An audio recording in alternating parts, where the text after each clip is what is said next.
الحمد لله نحمده ونستعينه ونستغفره ونؤمن به ونتوكل عليه ونعوذ بالله من شرور انفسنا ومن سيئات اعمالنا من يهده الله فلا مضل له ومن يضلل فلا هادي له واشهد ان لا اله الا الله وحده لا شريك له واشهد ان محمدا عبده ورسوله اما بعد فان خير الحديث كتاب الله وخير الهدي هدي محمد صلى الله عليه وسلم وشر الأمور محدثاتها وكل محدثة بدعة وكل بدعة ضلالة وكل ضلالة في النار.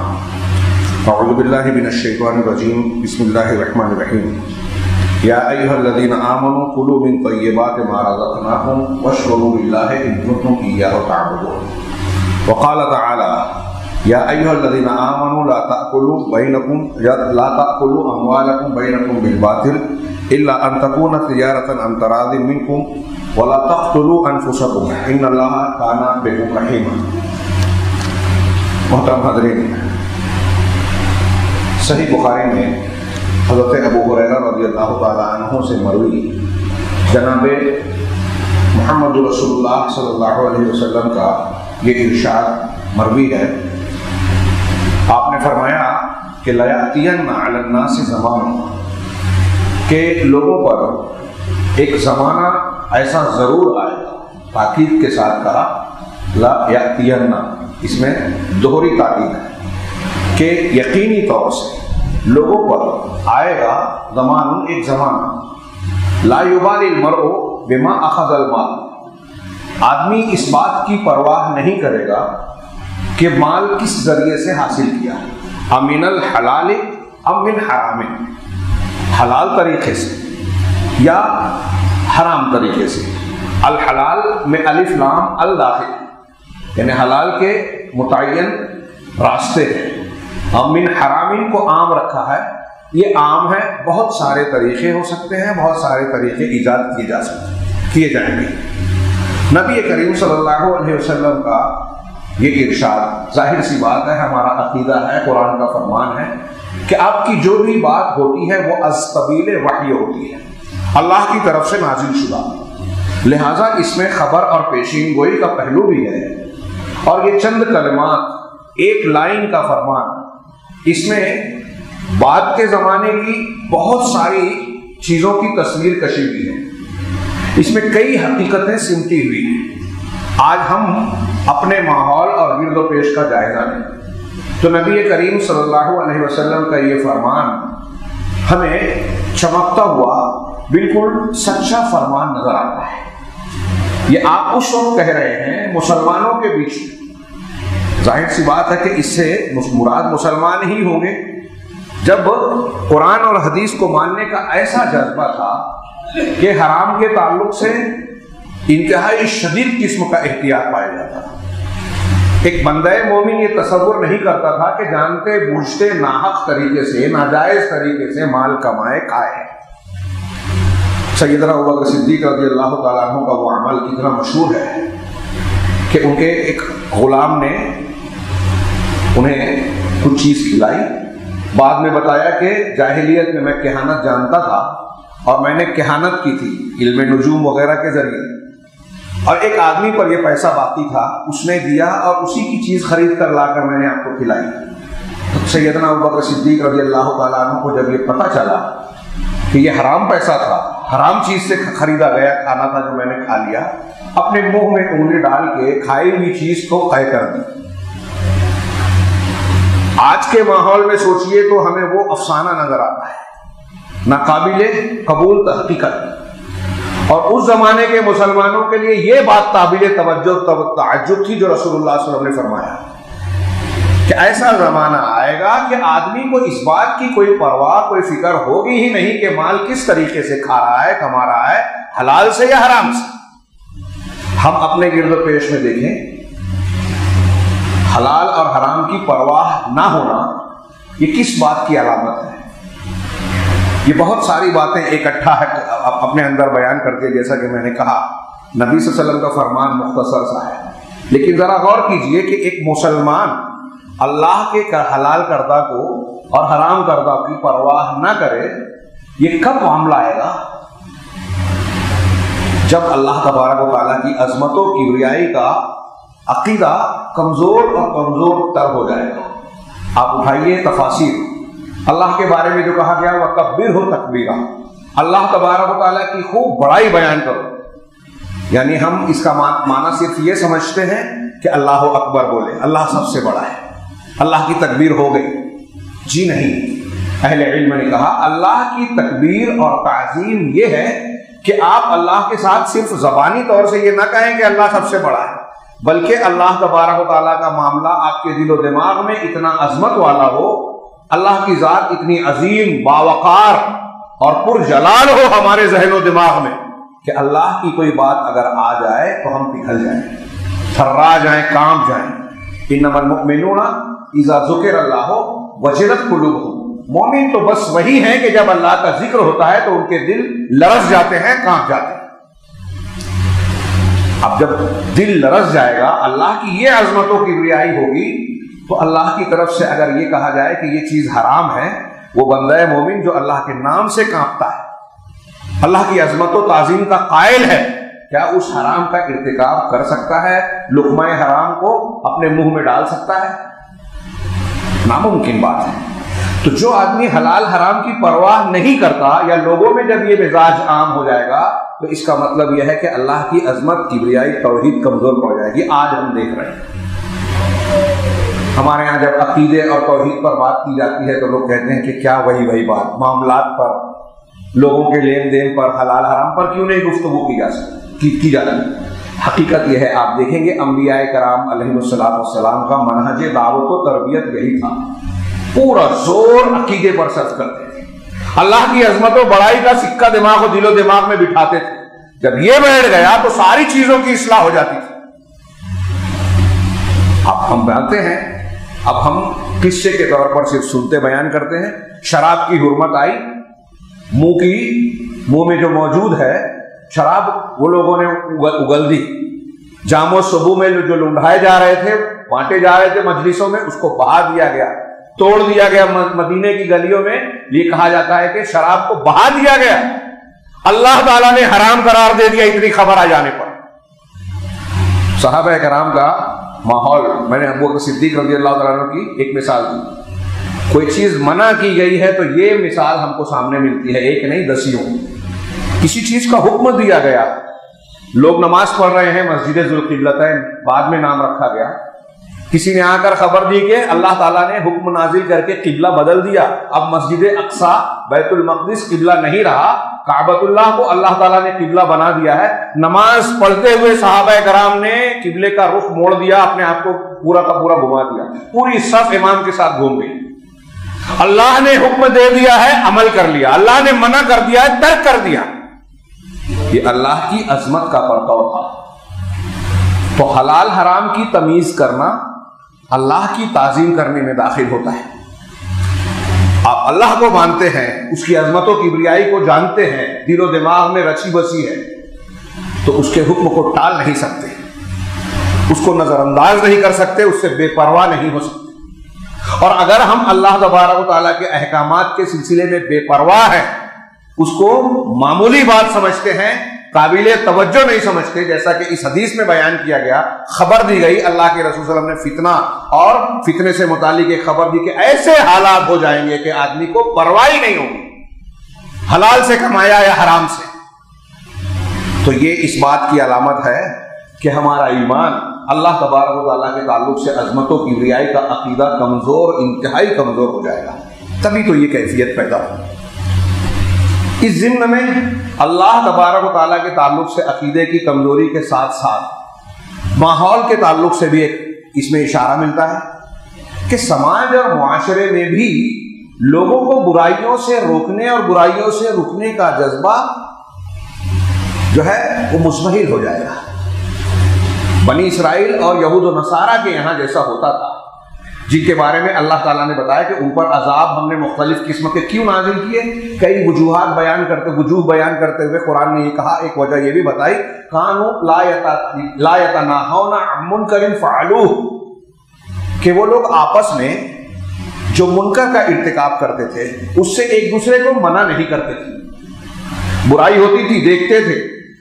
اس کی تفسیر میں مفسرین نے بیان کیا کہ یہاں تک ایسا ہوتا تھا کہ ایک آدمی کسی کو غلط کام کرتا ہوا دیکھ رہا ہے، حرام کام کرتا ہوا دیکھ رہا ہے، اس سے کہتا تھا کہ یہ تم ناجائز کر رہے ہو، حرام کر رہے ہو۔ ایک دن کہا، 2 دن کہا، دوسرے دن اسی کے ساتھ اٹھنا بیٹھنا، کھیلنا کودنا، ہنسی مذاق کرنا، کھانا پینا، دعوتوں میں شریک ہونا، یہ جاری ہو جاتا۔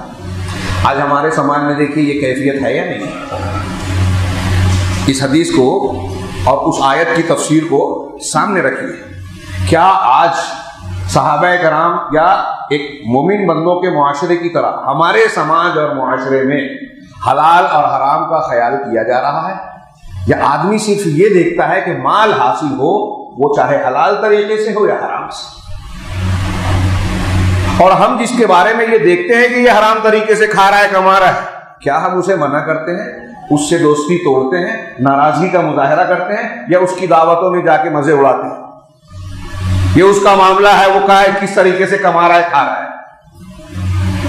حرام کی اگر فہرست بیان کریں ہم، کتنے طریقے ہیں حرام کے، کتنے بزنس ہیں، حرام چیزیں، اس کا لین دین، اور حرام طریقہ جس میں رشوت ہے، دھوکہ ہے، جھوٹ ہے، ڈنڈی مارنا ہے۔ ڈنڈی مارنے میں بہت ساری شکلیں، جیسے دودھ میں پانی ملانا، دینے والا حق کم دینا، لینے والا زیادہ لینے کی کوشش کرنا۔ ویل للمطففین، اس کی تفسیر پڑھیے کہ ڈنڈی مارنے والوں کے لیے ویل ہے، تباہی ہے۔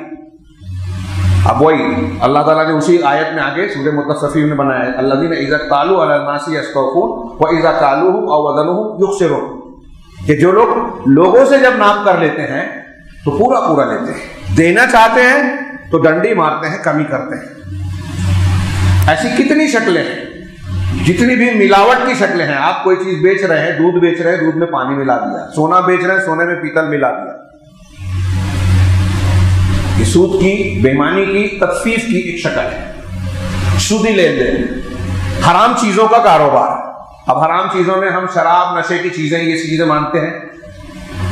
ہر وہ چیز جو اللہ کی نافرمانی کی ہے، اہل علم نے لکھا، لہو الحدیث اور نافرمانی کی، گانے بجانے کے سامان آج کتنے عام ہیں۔ پہلے ٹیپ ریکارڈر تھا، آج تو موبائل کا استعمال ہوتا ہے۔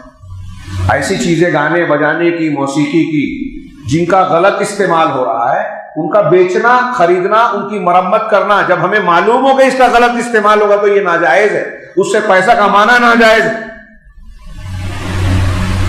آپ انگور بیچتے ہیں، جائز ہے، لیکن اگر آپ کے پاس کوئی آدمی، کوئی کمپنی ایسی خریدار آ گئی، آرڈر بڑے سے بڑا دے رہی ہے، اور آپ کو پتا ہے کہ یہ کمپنی مجھ سے یہ انگور خرید کے، میرے باغ کو خرید کے اس کی شراب بنائے گی، تو اس میں کوئی شک نہیں ہے کہ یہ حرام ہوگا، یہ بزنس، یہ اس کو بیچنا حرام ہوگا۔ انگور بیچنا حلال ہے، شراب بنانے والے کو اس مقصد سے جو خرید رہا ہے بیچنا حرام ہے۔ اگر اس حلال حرام کی باریکی میں جائیں، ہمارے یہاں آج کل یہ لوگ بولتے ہیں، اللہ کے رسول صلی اللہ علیہ وسلم کے اس فرمان کی تفسیر میں ہم یہ بھی دیکھتے ہیں کہ لوگ اتنے جری اور بہادر ہو گئے ہیں، اللہ تبارک و تعالیٰ کی حدود کو پیروں تلے رونتے ہیں اور فکر نہیں ہوتی۔ ارے علماء سے پوچھیں گے کیا حلال، کیا حرام، کیا جائز، کیا ناجائز، تو جو ہم کر رہے ہیں نا وہ کرنے نہیں دیں گے۔ علماء کے پاس جاتے ہیں تو راستہ نکالنے کی کہ ہم کو ایسا ایسا کرنا ہے، ہمیں معلوم ہے کہ شریعت میں اس کی گنجائش نہیں ہے، مولوی صاحب ذرا گنجائش والا راستہ پیدا کیجیے۔ یہ جو راستہ پیدا کر کے حرام کے بارے میں اللہ تبارک و تعالیٰ کی شریعت کو پامال کیا جاتا ہے، اس کی تفسیر میں ایک حدیث، اس حدیث کو جوڑ کر اس حدیث کو جوڑیے، صحیح بخاری ہی کی یہ حدیث بھی ہے۔ اللہ کے رسول حضرت جابر بن عبداللہ رضی اللہ تعالیٰ عنہ کہتے ہیں کہ رسول اللہ صلی اللہ علیہ وسلم کو مکہ میں فتح کے سال، یعنی فتح مکہ جب ہوا، اس وقت یہ کہتے ہوئے آپ نے سنا کہ ان اللہ و رسولہ حرم بیع الخمر والمیتۃ والخنزیر والاسنام۔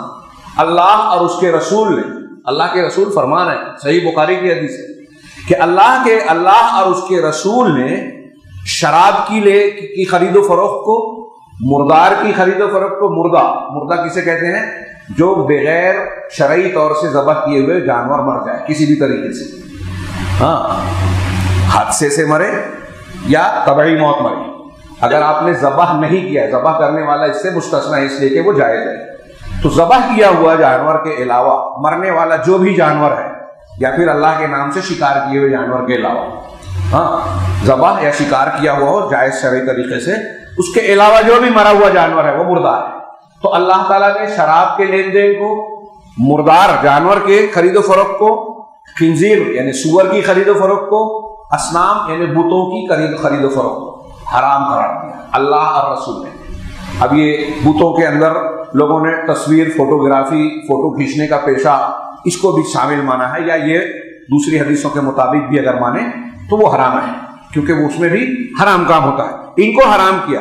فقیل یا رسول اللہ، تو آپ سے کہا گیا اللہ کے رسول، ارأیت شحوم المیتہ، آپ کا کیا کہنا ہے، کیا خیال ہے مردار کی چربی کے بارے میں؟ ایک جانور مردار ہے، اس کا لین دین حرام، ٹھیک ہے آپ یہ کہہ رہے ہیں، لیکن ایک جانور مر گیا مردار ہے، اس کا لین دین تو حرام ہے، مگر اس کی چربی کا کیا معاملہ ہوگا؟ فإنه يُتْلَى بِهَا السُّفُنُ وَيُدْهَنُ بِهَا الْجُلُودُ وَيَسْتَصْبِحُ بِهَا النَّاسُ، کیونکہ یہ جو چربی ہے اس کے ذریعے سے کشتیوں کو روغن کیا جاتا ہے، اس پہ پالش چکنائی لگانے کے لیے، پالش مارنے کے لیے اس کا استعمال ہوتا ہے، چربی لگائی جاتی ہے۔ اس زمانے میں جو بھی طریقہ رہا ہو، آج تو کیمیکلز بہت سارے آ گئے، لیکن ہم دیکھ رہے ہیں کہ بہت سارے پروڈکٹس میں، کھانے پینے کے پروڈکٹس میں آج یہ خبر آ رہی ہے کہ سور کی چربیاں استعمال ہو رہی ہے۔ تو کہا کہ یہ چربی جو ہے اس کے ذریعے سے کشتیوں کو روغن دیا جاتا ہے، وَيُدْهَنُ بِهَا الْجُلُودُ، اور اس کے ذریعے سے چمڑوں کو چکنائی لگائی جاتی ہے، چمڑے جو بھی اس وقت اس کی صنعت رہی ہو اور آج بھی ہے، اس میں چکنائی کی ضرورت ہے، تو ان چربی کا استعمال اس میں بھی ہوتا ہے۔ اور تیسری بات بتائی، وَيَسْتَصْبِحُ بِهَا النَّاسُ، اس کے ذریعے سے لوگ چراغ جلاتے ہیں، روشنی حاصل کرتے ہیں، چراغ جلا کر روشنی لیتے ہیں۔ تو مطلب یہ جو استعمال ہے یہ تو خارجی ہے، ایکسٹرنل یوز، کھانے پینے والا نہیں ہے۔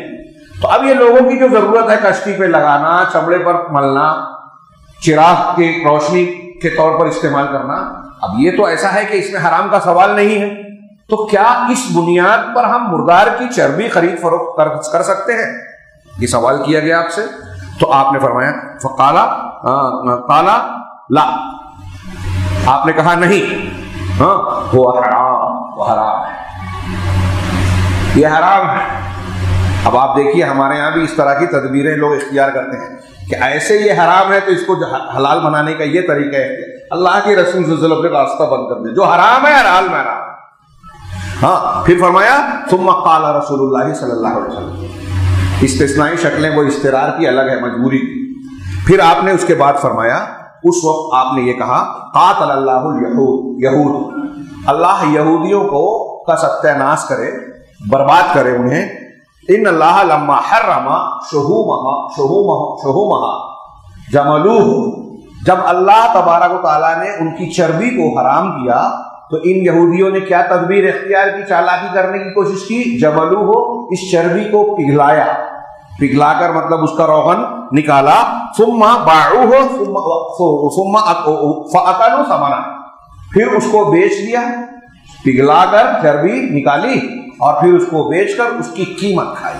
ہم چربی تھوڑی کھا رہے ہیں، ہے نا چالاکی۔ یہ بخاری کی روایت ہے، اللہ کے رسول صلی اللہ علیہ وسلم اس پر بد دعا دے رہے ہیں، قاتل اللہ الیہود، اللہ یہودیوں کا ستیہ ناش کرے۔ اس کا مطلب یہ کہ اللہ نے جس چیز کو حرام کیا اس کو حلال بنانے کے لیے اگر کوئی تدبیر ہیلا اختیار کرتا ہے، چالاکی اختیار کرتا ہے، تو یہ اللہ کے رسول صلی اللہ علیہ وسلم کی بربادی اور اللہ کے عذاب کا سبب ہے۔ یہود کے بارے میں یہ کہا گیا۔ اب یہاں ہم یہ بھی یاد رکھیں وہ حدیث کہ اللہ کے رسول کا فرمان ہے کہ یہود و نصارہ نے جو جو گمراہیاں اختیار کی، لَتَتَّبِعُنَّ سُنَنَ مَنْ كَانَ قَبْلَكُمْ حَذْوَ الْقَذْوَةِ بِالْقَذْوَةِ، کہ تم بالکل ہو بہو اپنے سے پہلوں کے نقش قدم پر چلو گے، ان کے نقوش قدم پر چلو گے، ہاں جیسے انہوں نے کیا ویسا تم بھی کرو۔ اس کی مثالیں بھی دی آپ نے، یہاں تک کہ اگر کوئی گوہ کے سوراخ میں بل میں داخل ہوا تو تم بھی داخل ہوگے۔ بعض روایتوں میں یہاں تک ہے کہ کسی نے اپنی ماں کے ساتھ بدکاری کی ہوگی تو تم میں بھی ایسا بدبخت پیدا ہوگا۔ اب اگر یہود نے حرام کی ہوئی چربی کو پگھلا کر بیچا اور اس حرام کو حلال بنانے کا یہ طریقہ اختیار کیا تو اس امت میں بھی ایسا شخص ہوگا۔ اب چربی کو پگھلا کر کھانے کی ہمارے یہاں بہت ساری تدبیریں ہیں۔ دیکھیے جیب میں فتوے ہیں لوگوں کے پاس، کہ آپ بینک میں کام کر سکتے ہیں، آپ سود کی پالیسی لے سکتے ہیں، آپ اسٹاک ایکسچینج میں شیئر مارکیٹنگ حرام ہے، لیکن اس کو حلال طریقہ یہ ہے کہ آپ ایسا ایسا کر لے میں، سود نہ کھائیں، اصل منافع لے لے میں، اور یوں کر لے میں وہ کر لے میں۔ مولوی صاحب جو ہے فہرست نکالنا کہ اتنے کمپنیوں کا یہ جو ہے کر سکتے ہیں، آپ کے بولنے سے حرام حلال ہو جائے گا؟ پھر بہت ساری شکلیں آج ہمارے سماج اور معاشرے میں دیکھیے کون سی حرام شکل ہے، بلکہ اب تو نئی نئی اسکیمیں، نئے نئے طریقے لین دین کے پیدا کیے گئے۔ ایک آدمی کمیشن اور رشوت لے کے ووٹ دے رہا ہے، پبلک بھی دے رہی ہے، کارپوریشن میں جانے والا کارپوریٹر بھی دے رہا ہے، وہ لاکھوں میں لیتا ہے، ہم سینکڑے میں لیتے ہیں۔ اتنی بے پرواہی، یہ جو اللہ کے رسول کی پہلی حدیث پڑھی نا کہ آدمی کو پرواہ نہیں ہوگی۔ لوگ بتاتے ہیں، کئی لوگوں نے بتایا کہ اب اگر کارپوریشن کا، اسمبلی کا ووٹ لینے کے لیے گھروں میں لوگ جاتے ہیں تو ہمارے گھر کی خواتین یہ پوچھتی ہیں کہ ٹھیک ہے ووٹ تو دیں گے، پیسے کتنے دو گے؟ پرواہ نہیں ہے۔ آپ 400 500 1000 2000 لے لیا، کتنے دن چلے گا؟ پھر اس کے بعد آپ یہ کہہ سکتے ہو کہ روڈ سڑکیں درست کی جائے، جراثیم کچھ دوائیں ڈال کر ہمارا ماحول صاف کیا جائے، راستے اچھے بنائے جائے، گندگی دور کی جائے، ہمارے بچے بیمار پڑ رہے ہیں اس کا کچھ مداوع کیا جائے۔ آپ یہ کہہ ہی نہیں سکتے۔ آپ نے جو 1000 روپیہ لیے، 5 سال اسی میں سارا علاج معالجہ کیجئے، گٹر بنائیے، گندگی دور کیجئے، گھر پر جو گھر کے سامنے پانی اور جراثیم جمع ہو رہے ہیں اس کا علاج کیجئے، 1000 2000 5000، کیونکہ اب تو وہ آپ کو پیسہ دے کے کمانے گیا ہے، وہ کاغذ پہ کوئی چیز پاس کراتا ہے، کمیشن لیتا ہے، معاملہ ختم کر دیتا ہے۔ اور وہ آدمی، اس کے لیے جب الیکشن آتا ہے تو ہمیں پتا ہے کہ یہ آدمی کیا کرے گا، اس کے لیے مرے جاتے ہیں۔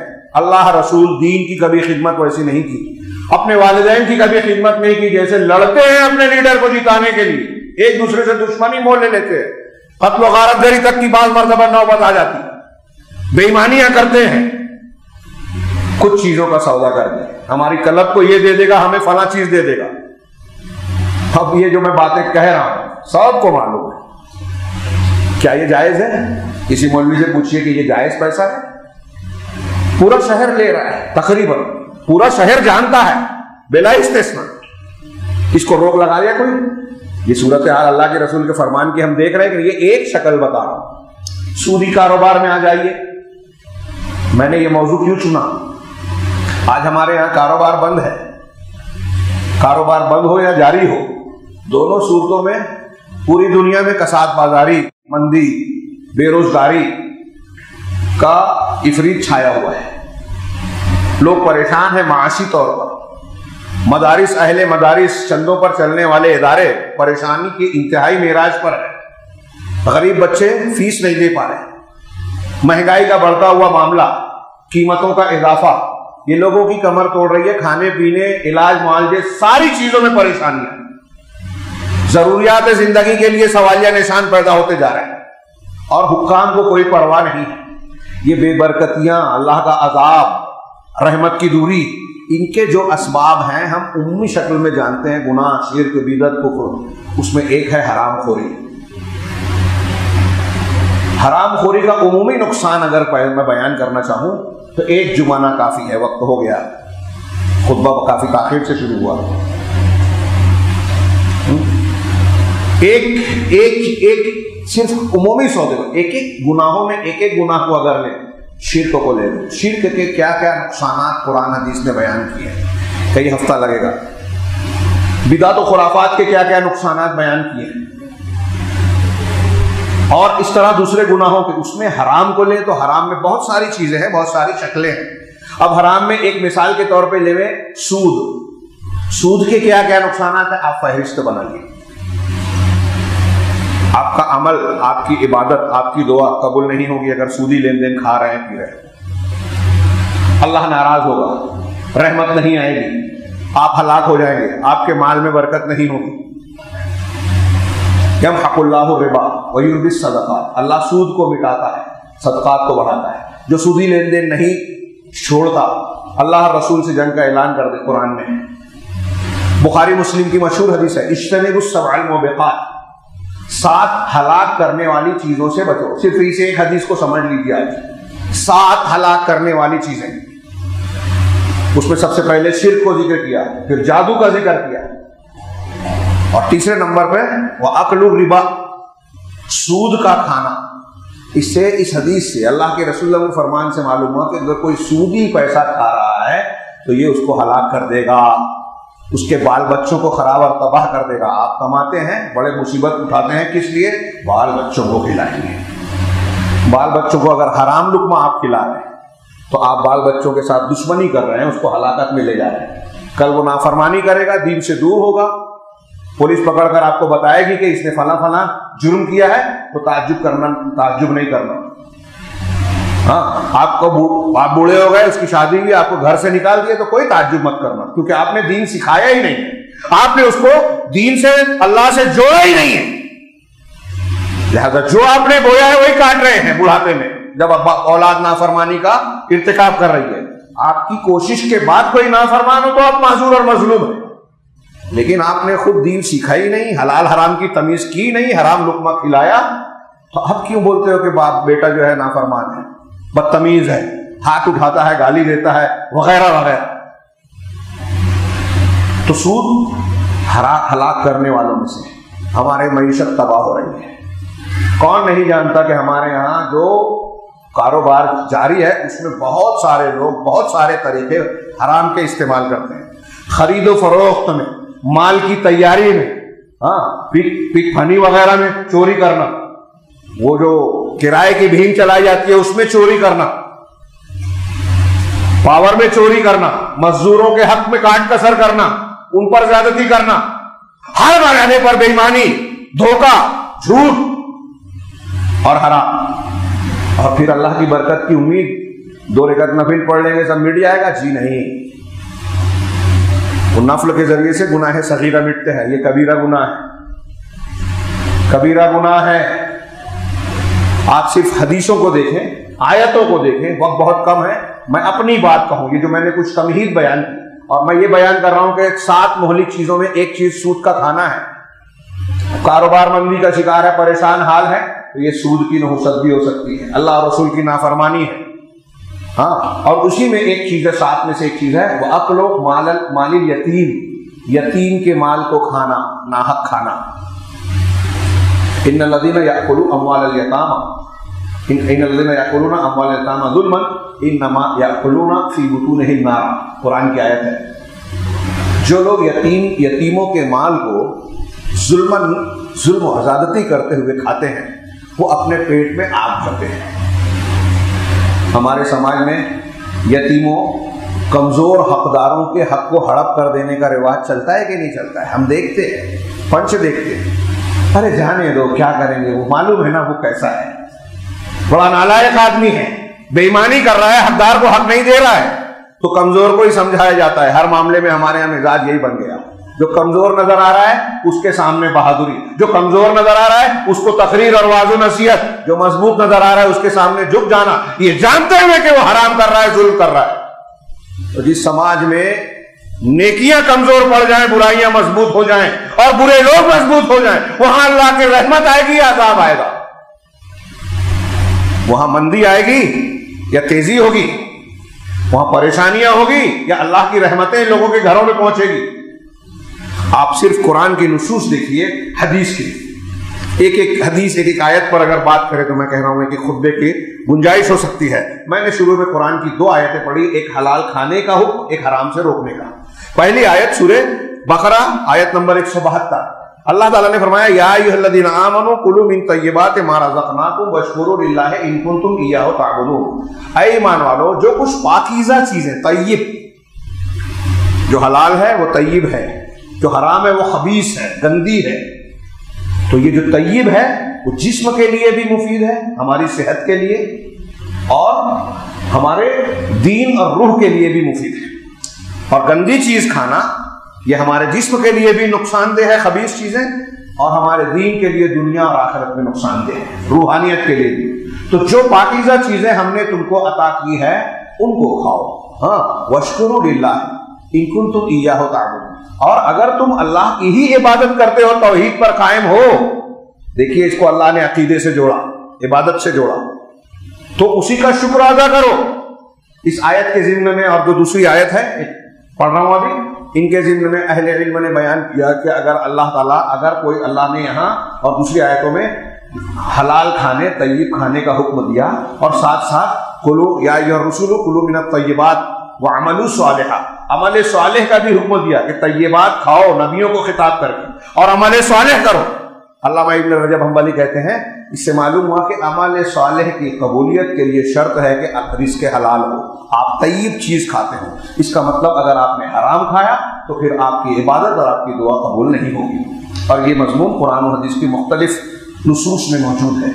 اب ہم حرام کھا رہے ہیں، پرواہ نہیں کر رہے ہیں، اور پھر مسجد میں جا رہے ہیں، دعا کر رہے ہیں کہ اللہ ہم پر مصیبت ہے آ رہی ہے ٹال دے، بیماری سے بچا دے، کورونا سے بچا دے، فلسطین میں شام میں ہماری مدد فرما، فلاں جگہ مدد کر، دعا قبول ہوگی؟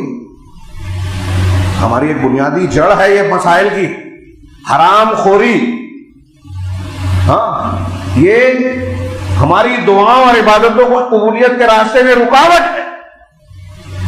نصوص دیکھیے، اللہ نے دوسری جو آیت میں نے پڑھی تھی، یا ایھا الذین آمنوا لا تأکلوا اموالکم بینکم بالباطل، کہ ایمان والو آپس میں ایک دوسرے کا مال ناجائز طریقے سے، باطل طریقے سے یعنی ناجائز طریقے سے، جھوٹ کے انداز میں نہ کھاؤ۔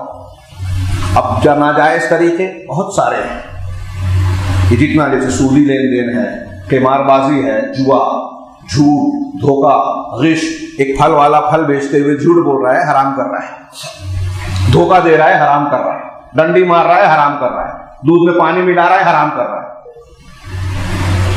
کتنی شکلیں بنیں گی، سودی لین دین حرام کر رہا ہے۔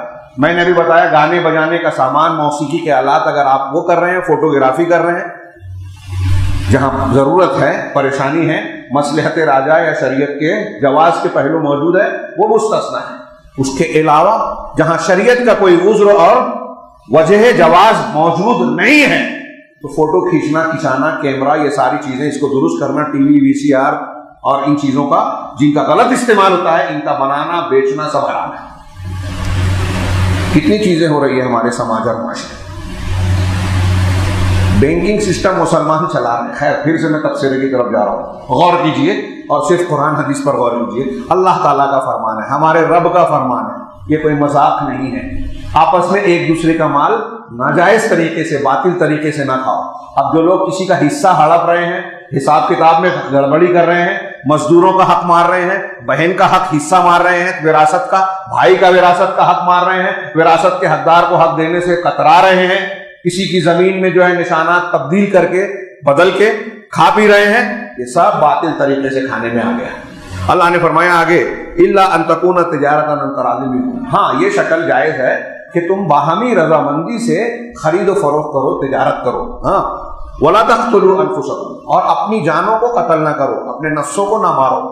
اس میں خودکشی کی بھی ممانعت ہے، کبیرہ گناہ ہے، اور ساتھ ہی ساتھ ایک مسلمان کا کسی اور مسلمان کو مارنے کا بھی معنی داخل ہے، کیونکہ سارے مسلمان ایک جسم ہیں۔ ایک مسلمان دوسرے کو مار رہا ہے، اس کا مطلب اپنے آپ کو مار رہا ہے، اور اپنے آپ کو مارنا، خودکشی کرنا، یہ بھی کبیرہ گناہ ہے، جو آج ہمارے یہاں یہ بھی ہو رہا ہے۔ کسی وقت اس موضوع پر گفتگو کریں گے، اس سے پہلے بات ہو چکی ہے۔ یقیناً اللہ تم پر بڑا مہربان ہے، آیت کے آخر میں اللہ نے کہا۔ دوسری آیت سورہ بقرہ کی، وَلَا تَأْكُلُوا أَمْوَالَكُمْ بَيْنَكُمْ بِالْبَاطِلِ وَتُدْلُوا بِهَا إِلَى الْحُكَّامِ، اور تم اپنے مالوں کو، ایک دوسرے کے مال کو باطل طریقے سے، ناجائز اور غیر شرعی طریقے سے نہ کھاؤ۔ وَتُدْلُوا بِهَا إِلَى الْحُكَّامِ لِتَأْكُلُوا فَرِيقًا مِنْ أَمْوَالِ النَّاسِ بِالْإِثْمِ، اور نہ حاکموں کو رشوت پہنچا کر کسی کا کچھ مال ظلم و ستم کرتے ہوئے کھاؤ، اسم گناہ کے طریقے سے کھاؤ، حاکموں کو رشوت پہنچا کے۔ بعض سلف نے اس کی تفسیر کی، صحابہ یا تابعین میں سے کسی نے کیا کہ یہ وہ شخص ہے کہ کوئی شخص اس کو معلوم ہے کہ یہ میرا حق نہیں ہے، کسی کا مال قبضے میں کر رہا ہے، ہاں، جیسے آپ فرض کیجئے کہ ایک آدمی نے کسی کا گھر کرائے پہ لیا، زمین لیا، جیسے آج کل ہمارے یہاں ہوتا ہے، اب معلوم ہے کہ یہ زمین اس کی ہے، گھر اس کا ہے، وہ واپس مانگ رہا ہے، تو معلوم ہے میرا نہیں ہے، میرے پاس دلیل اور کاغذ بھی نہیں ہے، پھر بھی میں جاتا ہوں کسی حاکم اور عدالت میں، حاکم کے پاس، اور وہاں کچھ رشوت کھلاتا ہوں کہ میرے معاملے میں معاملہ جو ہے فیصلہ کر دوں۔ فیصلہ نہیں بھی کرتا تو سالوں گزار دیتا ہے، اور حقدار کو حق دینے سے رکا رہتا ہے، روکتا ہے۔ اللہ نے کہا یہ رشوت دے کر حکام کے پاس جا کے ناجائز طریقے سے، ہاں، ظلم سختی کرتے ہوئے کسی کا مال کھانا، ہڑپنا، ایسی کتنی شکلیں ہیں آج۔ میں نے ایک مثال دی ہے، آپ غور کیجئے، وقت نہیں ہے، بہت ساری شکلیں حرام کھانے کی۔ قرآن کہہ رہا ہے، یہ سورہ بقرہ کی آیت ہے، حکام کو رشوت دے کر عدالت میں، کورٹ میں وکیل کو، سامنے والے وکیل کو بھی کھلا کے اپنے حق میں فیصلہ کر لینا آج ہمارے یہاں ہوتا ہے۔ لوگ سمجھتے ہیں کہ ایسا کر لینے سے اگر کورٹ نے فیصلہ بھی کر دیا تو کیا دوسرے کی چیز آپ کی ہو جائے گی؟ حضرت ام سلمہ رضی اللہ تعالیٰ عنہ سے مروی بخاری مسلم کی حدیث ہے، اللہ کے رسول صلی اللہ علیہ وسلم نے فرمایا انما انا بشر، میں تو ایک انسان ہوں، انکم تأتون الی تختصمون او کما قال، کہ آپ تم میں سے کچھ لوگ جو ہے میرے پاس جھگڑا لے کر آتے ہیں، مقدمہ لے کر آتے ہیں، اور ایسا ہو سکتا ہے ولعل بعضکم الحنا، کیا ہے کہ ہو سکتا ہے کہ تم میں سے بعض کے مقابلے میں زیادہ چرب زبان، بولنے میں ماہر ہو۔ ہم اس کو آج کی موضوع پہ یہ کہہ لیں کہ بھئی ایک کا وکیل دوسرے کے وکیل سے زیادہ تیز ہے، اچھا ہے، آپ کا وکیل زیادہ اچھا ہے، دوسرے کا وکیل جو حق والا ہے کم ہے۔ اب اگر کوئی شخص چرب زبانی سے اپنی بات میرے سامنے ثابت کر لیتا ہے، دیکھیے اللہ کے رسول کہہ رہے ہیں میں انسان ہوں، ایک آدمی چرب زبانی سے اپنا حق ثابت کرتا ہے، اچھا وکیل لگا کے اپنی بات ثابت کر لیتا ہے، اب میں ظاہری بنیاد پر فیصلہ کرتا ہوں، اسی حدیث میں ظاہری بنیاد پر جو دلیلیں دی جا رہی ہے، جو باتیں سامنے آ رہی ہے، اس کی بنیاد پر میں فیصلہ کر رہا ہوں۔ اللہ کے رسول کہا فمن قضیت لہ بحق، اگر کسی کے لیے کوئی ایسے حق کا میں فیصلہ کر دوں جو اس کا حق نہیں ہے، فلا یاخذہ، تو وہ شخص اس کو نہ لیوے۔ کون کہہ رہا ہے؟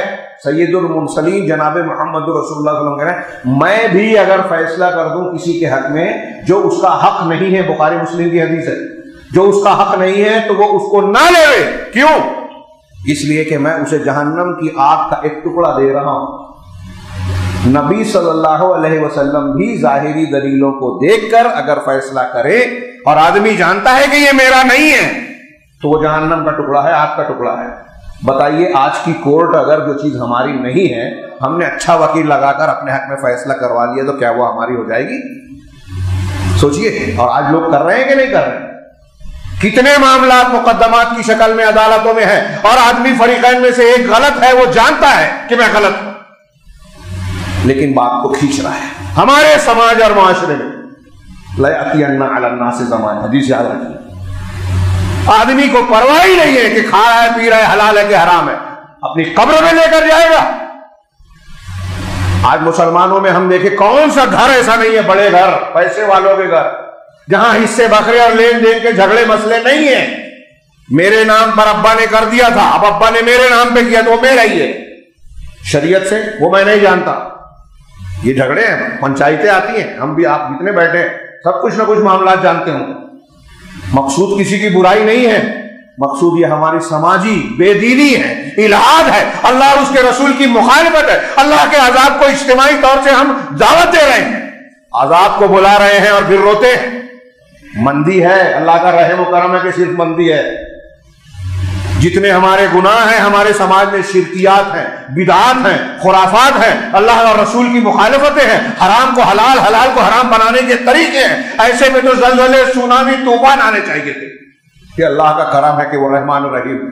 کچھ نیک لوگوں کی نیکیاں ان عذابوں کو روکے ہوئے چھوٹے چھوٹے تازیانے ہم کو بیدار کرنے کے لیے آ رہے ہیں، لیکن ہم ہیں ماننے کو تیار ہی نہیں۔ جائزہ لیتے ہیں تو ہم نے کہا ہر شخص دوسرے کا حساب لیتا ہے، وہ ایسا دوسرا چھوٹا گناہ بھی کرے تو اس کو ہم بڑا بنا کر پیش کریں۔ وہ مچھر کھائے تو غلط، آپ اونٹ نگل لے ناجائز طریقے سے تو اس کی وجہ بیان کریں گے کہ نہیں میں نے جو کیا ہے صحیح کیا ہے، کوئی غلط کام کرنے والا ہے ہی نہیں، اپنے آپ کو تسلی دیتے ہیں۔ اللہ تبارک و تعالیٰ نے یہاں فرمایا کہ جانتے بوجھتے وانتم تعلمون، جانتے بوجھتے تم اس طریقے سے ناجائز طریقے سے رشوت دے کر دوسروں کا مال ہڑپ نہ کرو۔ اسی طرح ایک اور آیت ہے، میں اس آیت کی بجائے حدیث پڑھ رہا ہوں کیونکہ اس حدیث میں وہ آیت موجود ہے۔ اللہ تبارک و تعالیٰ کے رسول صلی اللہ علیہ وسلم، صحیح مسلم کی حدیث ہے، بہت میں جانتا ہوں کہ یہ حدیث آپ نے بارہا سنی ہوگی، لیکن اس کو یاد کریں، پھیلائیں، غور کریں۔ حضرت ابو ہریرہ کہتے ہیں کہ اللہ کے رسول صلی اللہ علیہ وسلم فرماتے ہیں یا ایھا الناس ان اللہ طیب ولا یقبل الا طیبا، اے لوگو اللہ تبارک و تعالیٰ پاکیزہ ہے، طیب ہے، اور صرف طیب چیز کو ہی قبول کرتا ہے۔ اللہ تعالیٰ انہی چیزوں کو مقبول کرتا ہے جو پاکیزہ ہے، جو اچھی سے اچھی صاف ستھری شفاف ہوتی ہے، اللہ اس کو قبول کرتا ہے۔ حلال کو قبول کرتا ہے، حرام کو نہیں۔ حلال کو قبول کرتا ہے، حرام کو۔ اور علامہ ابن قیم کی ایک لمبی چوڑی عبارت ہے، اس کے خلاصہ پیش کرتا ہوں، بہت شاندار، زاد المعاد میں ضرور پڑھیں کہ جنت بھی پاکیزہ ہے، وہاں صرف پاکیزہ لوگ جائیں گے، جن کے اندر گندگی ہے، حرام ہے، وہ جنت میں نہیں جائیں گے۔ اگر دوسرا گناہ ہے تو اللہ یا تو ایسے ہی صاف کر دے، شرک اور کفر سے کم تر، یا جہنم میں ڈالنے کے بعد وہ صاف ہو، صاف ہونے کے بعد جنت میں جانے کے لائق ہوگا بندہ۔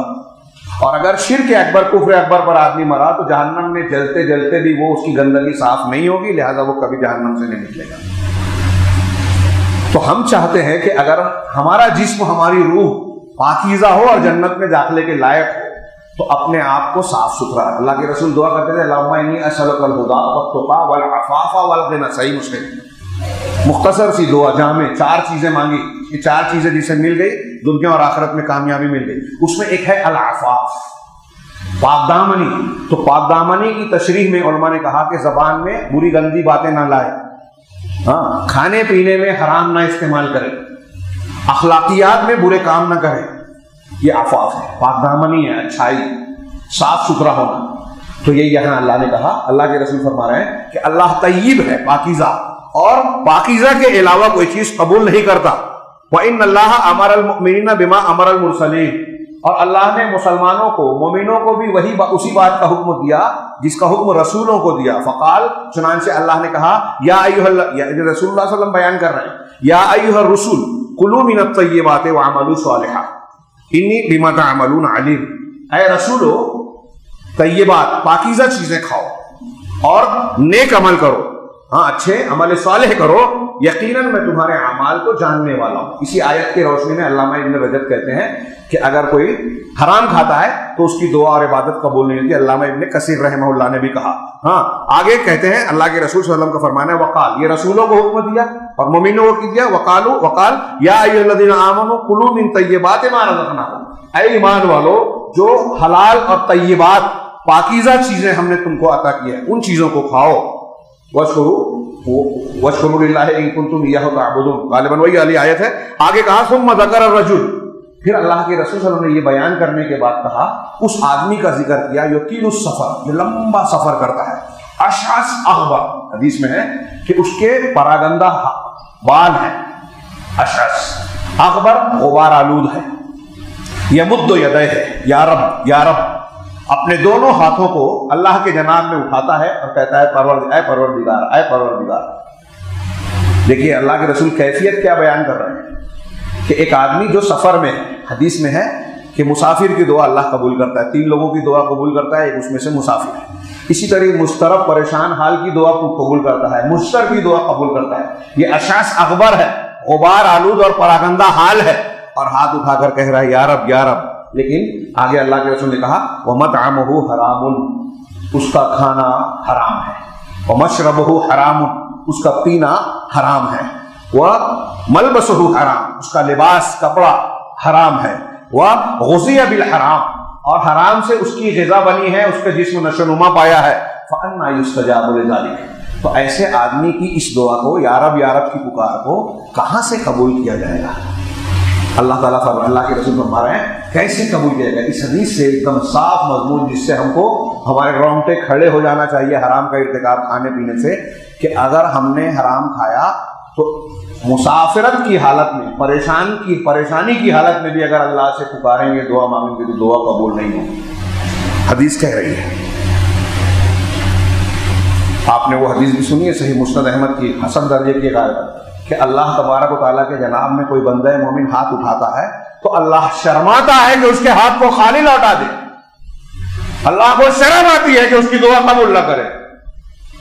لیکن یہاں کہہ رہا ہے ایک مسافر پریشان حال مومن بندہ ہاتھ اٹھا کر یا رب پکار رہا ہے، لیکن اس کی پکار اس لیے قابل قبول، قابل اثر نہیں ہوتی کہ اس کا کھانا پینا لباس غذا حرام ہے۔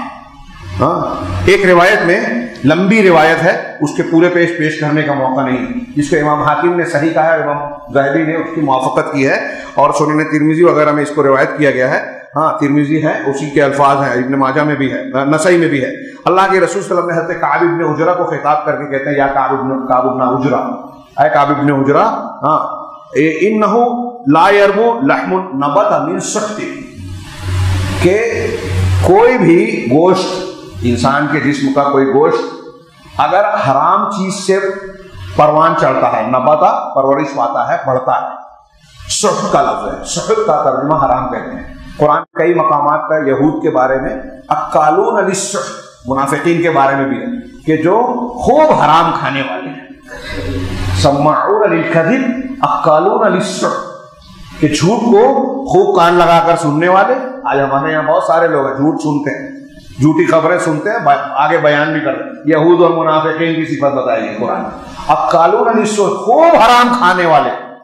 اور یہاں بھی اللہ کے رسول کعب ابن عجرہ صحابی رسول سے کہہ رہے ہیں، کئی باتیں ہیں اس میں، کاش کے وقت ہوتا تو میں پوری حدیث پیش کرتا، کہ آخری کا ٹکڑا ہے جیسے کہ اگر کوئی بھی انسان کا گوشت جو حرام سخط کے ذریعے سے پروان چڑھ رہا ہے، تو کہا کہ اللہ کے رسول نے کہا الا کانت النار اولا بہ، تو گوشت کا وہ لوتھڑا، جسم کا وہ حصہ جہنم کے لائق ہے، زیادہ لائق ہے۔ یعنی ہمارے جسم کی پرورش جس کی حرام سے ہوئی ہو، بڑھا ہو، تو وہ جہنم میں جانے کے لائق ہے، مطلب جنت کے لائق نہیں ہے۔ ایک حدیث میں، 2-3 حدیثوں کے صرف متن، اور غور کیجئے اس میں حرام کے نقصانات کی طرف اشارہ ہے۔ ایک حدیث ہے جس کی احمد شاکر رحمہ اللہ نے جس کو صحیح کہا ہے سند کو، لا تقبلو صلاۃ بغیر طہور، کوئی نماز بغیر پاکیزگی کے، یعنی غسل والی پاکیزگی طہارت کبریٰ اور وضو، بغیر وضو کے کوئی نماز قبول نہیں ہوتی۔ ولا صدقۃ من غلول، اور کوئی صدقہ غلول کے ساتھ قبول نہیں ہوتا۔ غلول کا ترجمہ یہاں مراد کیا جاتا ہے کہ وہ مال جو حرام طریقے سے، غیر شرعی طریقے سے کمایا گیا ہو۔ اگر آپ کی کوئی کمائی غیر شرعی ہے تو آپ اس کو اللہ کے راستے میں خرچ کریں۔ ہمارے مولانا عبدالغنی رحمہ اللہ کہا کرتے تھے کہ حرام کو اللہ کے راستے میں خرچ کرنا ایسا ہی ہے جیسے کوئی آدمی گٹر کے پانی سے نہا رہا ہے، اس سے پاکیزگی حاصل ہوگی۔ غلول کا اصل معنی ہوتا ہے دھوکہ، غش، خیانت۔ کتنی خیانتوں کے، لوگوں کی امانت رکھ کے آپ نے خیانت کی، اس کو وہ امانت دار کو جو دینے والا ہے لوٹا نہیں رہے ہیں لوگ۔ تو کوئی شخص اگر حرام طریقے سے حاصل کیے ہوئے مال کو اللہ کے راستے میں خرچ کر رہا ہے، حج کر رہا ہے، زکوٰۃ دے رہا ہے، صدقہ کر رہا ہے، لوگوں کی مدد کر رہا ہے، قبول نہیں ہوگا، بلکہ اللہ کے غضب کو بھڑکا رہا ہے کہ ایک چیز جس کو اللہ نے حرام کیا، تم وہ حرام کی ہوئی چیز کو اللہ کے راستے میں خرچ کر رہے ہو، یہ اچھائی نہیں ہے۔ اور ہمارے یہاں یہ نفسیات ہے، جب آدمی حرام سے کچھ مال کما لیتا ہے تو سوچتا ہے کہ کچھ غریبوں اور کچھ لوگوں کو خرچ کرنے کے بعد ہمارا یہ معاملہ، یہ پاپ دھل جائے گا، صاف ہو جائے گا، غریب دعا دے دے گا، میرے معاملات صاف ہو جائیں گے۔ یہ اس کی غلط فہمی ہے۔ ایک روایت میں، لمبی روایت میں، اللہ کے رسول صلی اللہ علیہ وسلم کا یہ بھی فرمان ہے کہ من یأخذ مالا بحقہ یبارک لہ فیہ۔ میں نے ایک نقصان یہ حدیث کی روشنی بتایا کہ اگر آپ نے حرام طریقے سے کمایا ہے تو نیکیاں اس سے کی گئی قبول نہیں ہوگی۔ یہ دوسرا ایک نقصان اس حدیث رسول سے معلوم ہو رہا ہے کہ بخاری کی روایت میں ہے لمبی، کہ جو شخص مال کو اس کے حق کے ساتھ لے گا، مال اگر حق کے ساتھ لے رہے ہیں جائز طریقے سے، یبارک لہ فیہ، تو اس میں اس کو برکت دی جائے گی۔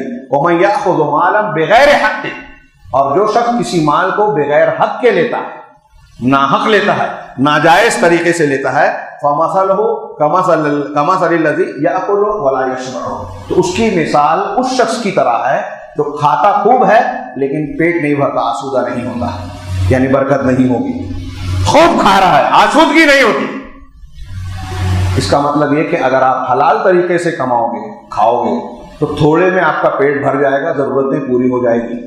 آپ حرام طریقے سے کما کے سوچتے ہو کہ بالدار بن جاؤں گا، بے نیاز بن جاؤں گا، تو بظاہر آپ کی فیکٹری بن گئی، سائزنگ لگ گئی، کارخانے بن گئے، بڑی بڑی جائیدادیں، پراپرٹیاں، زمین جائیداد خرید لیا آپ نے، لیکن 25 کروڑ کا آپ کے پاس بینک بیلنس بظاہر نظر آ رہا ہے، تو 50 کروڑ کا قرضہ آپ کی نیند کو حرام کیے ہوئے ہیں۔ ایسا ہی ہوتا ہے، بڑی بڑی بیماریاں لگ جاتی ہیں، بڑے بڑے خرچ اخراجات آتے ہیں، بڑی بڑی پریشانیاں آتی ہیں، آدمی سمجھتا ہے میرے پاس اتنا مال تو ہے۔ جو شخص ناحق طریقے سے مان لیتا ہے، یہ فرمان رسول ہے، اللہ کے رسول کا فرمان اللہ کی طرف سے، کوئی مذاق نہیں ہے، ہوائی باتیں نہیں ہیں۔ تو جو ناحق ناجائز پیسہ لیتا ہے وہ پریشان رہتا ہے، اس کے مال میں برکت نہیں ہوتی، یہ قرآن یہ حدیث کہہ رہی ہے۔ اسی طریقے سے اور بھی متعدد احادیث اور دلیلیں موجود ہیں تجارت کے سلسلے میں، حرام چیزوں کو کھانے پینے، کچھ چیزیں حرام ہیں جیسے مردار، شراب، یہ بذات خود حرام ہے، کچھ طریقے حرام ہیں جو لین دین کے طریقے جس میں دھوکہ ہو، رشوت ہو، ناجائز طریقے سے وہ شریعت نے جو جن طریقوں کو غلط قرار دیا جیسے جوا، قمار بازی جس کو کہتے ہیں، اور سود کا لینا دینا، ایسی وہ ساری شکلیں جو شریعت نے حرام کیے، ساری باتیں اس میں آ گئی۔ نتیجے کے طور پر وقت کافی زیادہ ہو گیا ہے، میں یہ عرض کرنا چاہتا ہوں کہ آج ہمارے پاس ہمارے ارد گرد جو مصیبتیں، بیماریاں، پریشانیاں، معاشی تنگی، بے روزگاری، بھوک، افلاس اور دوسری جو بھی مصیبتیں ہم کو گھیرے ہوئے ہیں، پھر دشمنوں کا خوف، ہمارے خلاف اختیار کی بنائے جانے والے قوانین، ان ساری مصیبتوں کی سب سے بڑی جڑ ہے اللہ اور اس کے رسول سے کی نافرمانی، ان کی مخالفت، ان کی شریعت سے عداوت اور بغاوت کرنا، یہ ہماری مصیبت کی اصل جڑ ہے۔ اب ہم کتنے بھی فلسفے گڑھیں، حکومت کے کلیکٹر کے پاس میمورنڈم لے جائیں، مطالبات لے جائیں، وزیر اعظم اور فلاں وزیر کے پاس چلے جائیں، کوئی مسئلہ حل نہیں ہوگا جب تک ہم اللہ تبارک و تعالیٰ کو نہ منائیں۔ لہذا ضروری ہے کہ ہم لوگ اپنے طور پر یہ اللہ تعالیٰ سے کہ جناب میں گناہوں سے توبہ کریں، اور خاص طور سے اپنے اور اپنے بچوں کو پاکیزہ غذا کھلائیں، جائز اور حلال کمائی کھلائیں۔ اگر حرام طریقہ آپ چھوڑتے ہیں اور آپ کو یہ لگتا ہے کہ حرام میں نے چھوڑ دیا، لین دین چھوڑ دیا، بینک کی نوکری چھوڑ دی، سودی لین دین چھوڑ دیا، تو میرا تو بڑا مسئلہ ہو جائے گا، نوکری چلی جائے گی، مت پرواہ کیجیے۔ جتنا اللہ تعالیٰ نے یہاں دیکھیے عقیدہ کام آتا ہے، اللہ تبارک و تعالیٰ نے آپ کے لیے جتنا لکھا ہے وہ کھائے بغیر ایک دانہ بھی چھوڑ کر آپ مر نہیں سکتے۔ اب جو مقرر ہے روزی پراپرٹی وہ مل کر رہے گی، کائنات کی کوئی طاقت وہ آپ سے روک نہیں سکتی جو اللہ نے آپ کے لیے طے کر دی، اور جو نہیں لکھی ہے اللہ نے، تو آپ کتنا بھی ناجائز طریقہ اختیار کر لیں، آپ کے پیچھے وقت کی بڑی سے بڑی طاقت حکومت لگ کے چاہے کہ آپ کو فائدہ پہنچا دے، حدیث کہتی ہے نا، آپ سن چکے ہیں، آپ کو وہ نہیں مل سکتا جو اللہ نے آپ کی قسمت میں نہیں لکھا ہے۔ جب جو قسمت میں لکھا ہے وہی ملنا ہے، وہی کھا کے مرنا ہے، تو ہم حلال طریقہ کیوں نہ اختیار کریں۔ اس سلسلے میں صحابہ کے واقعات اور بیانات قابل بہت اچھے ہیں، لیکن موقع نہیں ہے۔ اللہ تعالیٰ سے دعا ہے کہ وہ ہمیں رزق حلال کو کھانے اور اسی طریقے کو جو حلال ہے اختیار کرنے کی توفیق عطا فرمائے، اور حرام کے جو نحوستیں اور نقصانات آج ہم کو گھیرے ہوئے ہیں، پروردگار ان تمام سے ہم کو بچائے۔ اقول قولی ھذا واستغفر اللہ لکم ولسائر المسلمین، وصلی اللہ علی نبینا محمد، بارک اللہ لنا ولکم فی القرآن المجید، ونفعنا وإیاکم بالآیات والذکر الحکیم، انہ تعالی جواد کریم ملک بر رؤوف رحیم۔